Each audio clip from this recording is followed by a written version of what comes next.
Today, we are diving deep into the world of, well, really high-end woodwind engineering. We're going to be focusing specifically on the professional alto saxophone market. And we're zeroing in on an instrument that really, it set out to solve a decades-old musical dilemma, the Henri Selmer Paris Supreme, which came out in 2021. That's right. And for you, the listener, our mission for this deep dive is to take this whole stack of sources. We've got R&D documents, reviews, even the technical patents, and really try to understand the ambition here. It was a huge ambition. It was. Selmer spent, 8 years developing the Supreme? And the explicit goal was to engineer a singular, universal, professional instrument. They wanted to just get rid of the need for players to choose between sonic worlds. Okay, so let's unpack that central dilemma, because you're right, it is the entire reason the Supreme even exists. Selmer, which is, the most dominant name in the pro market, Absolutely. had basically fractured its own offerings for years. Exactly. For the classical player, the gold standard became the Super Action 80 Series 2. That horn was prized for its high resistance. I mean, you had to really push the air. Right. And its dense, compact acoustic core. That kind of stability was just perfect for orchestral or concert hall projection. But if you were a jazz soloist, right, playing in a small club, needing that flexible, dark, malleable tone that everyone associates with, say, the legendary Mark VI, you just couldn't use the Series 2. No way. You needed something that moved air more easily, something with much less impedance. Which is why they introduced the reference 54. That's the one. It was designed to capture that vintage feel, that flexibility, but while often at the expense of absolute mechanical precision and consistent intonation across the whole scale. So for a whole generation of pro players, the choice was forced on them. It was. Modern mechanical reliability with a ton of resistance, or that vintage sound with the inevitable acoustic compromises. And the Supreme aimed to replace the reference 54 and just bridge that entire gap. It's supposed to deliver both the stability for serious classical work and the flexibility for jazz. Yeah.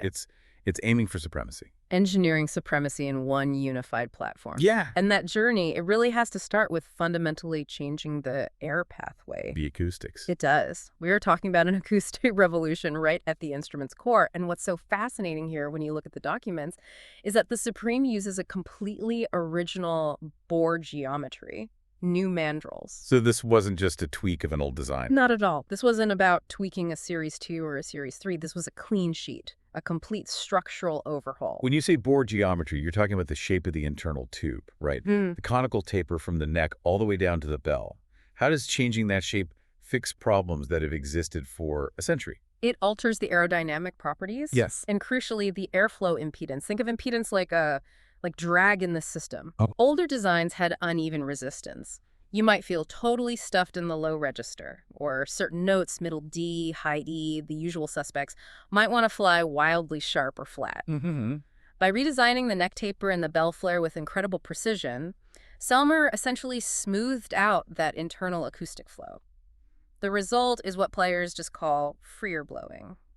So if the instrument takes less physical force to play, does that directly help the intonation? Because that's often the biggest complaint. Yes, absolutely. Because the intonation issues, they stem from those exact acoustic compromises we talked about. The main objective of this new architecture was linearizing the intonation curve. Linearizing the curve. Right. They used precise laser measurements to modify tone, hole placement, and diameter all across the body. The goal was to make sure that the intervals between octaves are perfectly aligned, just eliminating those inherent sharp or flat spots. That's a huge shift. I mean, every professional has notes they just dread playing. The fact they targeted those specific inconsistencies means a lot less work for the player's embouchure. Oh, absolutely. The engineering team created a much more consistent scale. It's just easier to play in tune across the full dynamic range. And when we talk about precision, the instrument is specifically voiced at A442 Hz. 4042. Yeah, which aligns with continental European orchestral standards. But A440 Hz is the standard for almost everyone in North America and the UK. Yeah.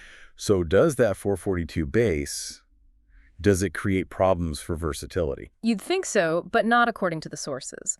The new bore is so acoustically flexible that a player can easily adjust the pitch down to A440 just by, slightly changing the mouthpiece position on the cork. So it's not locked in? It's not locked in at all. It accommodates. Okay, so if the Supreme is designed to be universal, what is its defining sound? I mean, if it's not the dense core of the Series 2 or the specific darkness of the reference, does it risk sounding I don't know, generic. And that is the philosophical question at the very heart of the design. Selmer aimed for an acoustically neutral tone. It actively avoids any specific built-in harmonic coloration or density. It's designed to be round, homogeneous, and just completely balanced. This neutrality means the instrument itself isn't deciding the timbre, the player is. The instrument becomes a blank acoustic canvas. Precisely. That's a perfect way to put it. You use a dark, focused classical mouthpiece. The Supreme delivers that sound cleanly.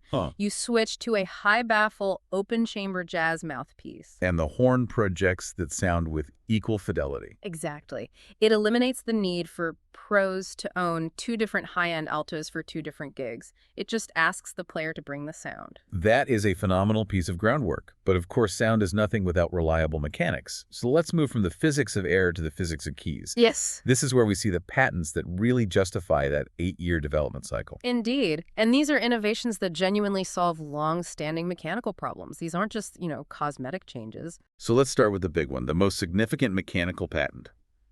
The 3-point concentric neck receiver. I know why this is such a huge deal. Yeah. The old system was, well, it was always a design compromise. It really was. I mean, think about the traditional neck receiver. It's got that slit, and when you tighten the screw, it just pinches the metal tenon on one side. Right, uneven pressure. Totally uneven. And over years of use, that causes the metal of both the neck and the receiver to deform, to distort. It compromises the air seal and the vibration transmission. It's a weak point. It's the weak point. The Supreme addresses this by replacing that pinch screw with a floating nickel-silver clamping ring.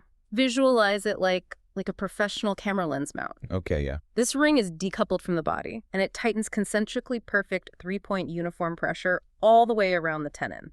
This guarantees a consistent air seal and ensures optimal distortion-free vibration travels from the mouthpiece through the neck right into the body. Uniform pressure means better durability, better seal, better sound. Now, let's talk about the notes that drive every saxophonist crazy. Specifically, that naturally sharp open C sharp. Ah, the open C sharp, an infamous acoustic headache.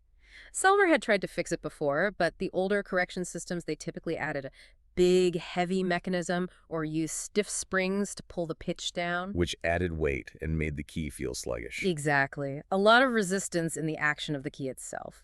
So the elegant solution on the Supreme, it uses a lighter, rebalanced, gravity-assisted mechanism. Gravity-assisted. They repositioned the double tone hole and weighted the lever just enough so that gravity naturally helps lower the C-sharp pitch automatically, but without adding all that heavy spring resistance. It's a genius application of counterbalancing. And it means the player's finger effort stays incredibly light. Super light. And this refinement is actually part of a much larger ergonomic overhaul. For instance, look at the left-hand pinky table keys, the low B-flat, B, C-sharp, G-sharp cluster. That cluster can be a nightmare in fast passages. Well, they implemented a hinged toggle system for those keys. This little refinement allows for so much more fluidity and dramatically reduces the physical effort when you're sliding between keys, especially in fast, low-register passages. Those tiny reductions in effort become massive benefits over a 4-hour gig. Huge. And we can't overlook the tiny details that ensure silence and reduce wear. Like the Teflon.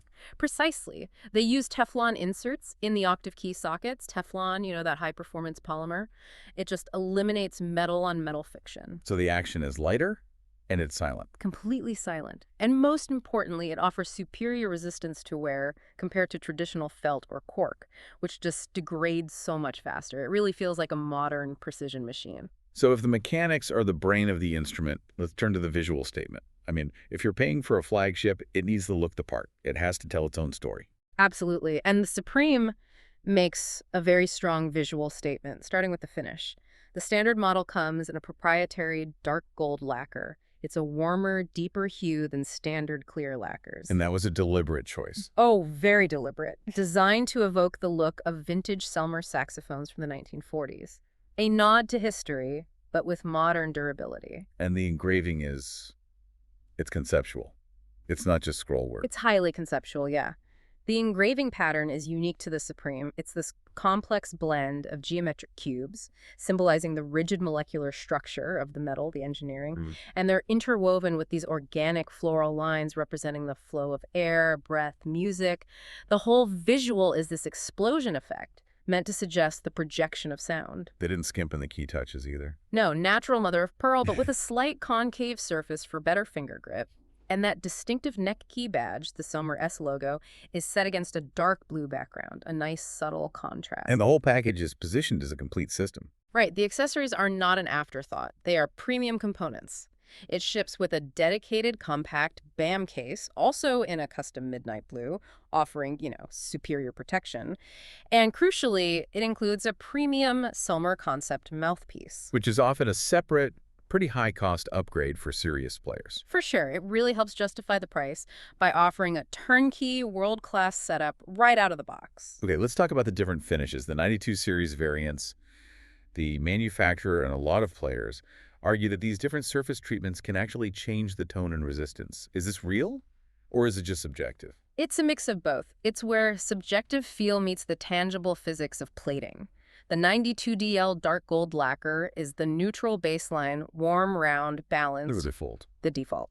But then you look at the 92PA antique lacquer, that finish is chemically treated to mimic patina, and a lot of players will tell you it frees up the metal's vibration. It gives a more spread, resonant, almost immediate response. So the antique finish adds a little complexity. What about if you need maximum projection? That's where the 92SP, the silver-plated model, comes in. Silver adds mass and hardness to the surface layer of the brass, and that additional density is associated with a brighter, more brilliant projection, more carrying power. Right, for soloists who need to cut through. Exactly. It just changes how the sound waves interact with the metal. And then there's the ultimate premium variant where the entire material changes. The 92A, the solid sterling silver model. This one is structurally unique because the body tubes are actually made from solid silver, not just plated brass. Yeah. And silver, being less resistant to vibration than brass, offers this highly fluid response, a wider dynamic range, and a perceived purity of tone, which, of course, commands the highest cost on the market. Which brings us to the final question for any serious buyer out there. What does this masterpiece actually mean for the market? The positioning and the legacy impact? Well, first, the practical reality. The Supreme occupies the absolute highest price point in Selmer's standard catalog. It is unequivocally targeting serious soloists, orchestra musicians, and, highly demanding studio artists. And let's reiterate that critical contrast with the older flagship, the Series 2. For a professional player, what is the single biggest practical difference they will feel when they pick it up? It comes down entirely to resistance. The Super Action 80 Series Day is defined by its significant acoustic resistance. It takes a lot of air. Right. And classical players valued that because the resistance helped control the pitch and created that dense, compact sound. The Supreme, on the other hand, is engineered to be freer blowing, dramatically reduced resistance. It's just easier to play. For a player moving from a Series 2, the Supreme requires way less physical effort and allows for much greater ease in bending and shaping the tone. It's a massive philosophical shift in Selmer's core design. That difference in feel is crucial. Now, we have to distinguish the Supreme from its newer relative, the Signature model, which came out in 2023. This is essential for anyone looking to buy in this tier. Why did Selmer introduce a second high-end model so soon? The Signature was introduced as a slightly more accessible professional option, but you have to understand, it is a hybrid. It uses the Supreme's key acoustic innovations, the bore concepts, the concentric neck receiver. So it has the sound. It has the core sound, but it's built upon a modified legacy mechanical body, like the Series 2 or 3. It lets Selmer bring some of the Supreme's quality down market a little. So what does the Signature model not have? What does the Supreme reserve exclusively for itself? The Supreme is still the true, full flagship. It is the exclusive carrier of the complete mechanical redesign.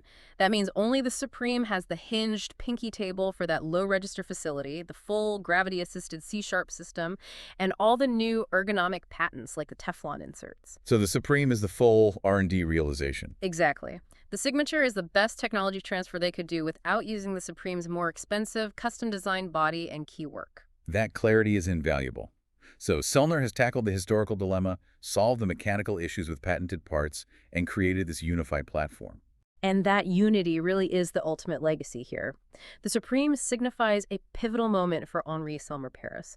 They're moving away from fragmented product lines toward one model that successfully merges the acoustic depth of vintage horns with modern mechanical precision. So this isn't just one horn. It's the new technological foundation for the brand. That's it exactly. The core innovations we talked about, the new bore, the three-point receiver, they're already trickling down into other models. It establishes the Supreme as the baseline for the next generation.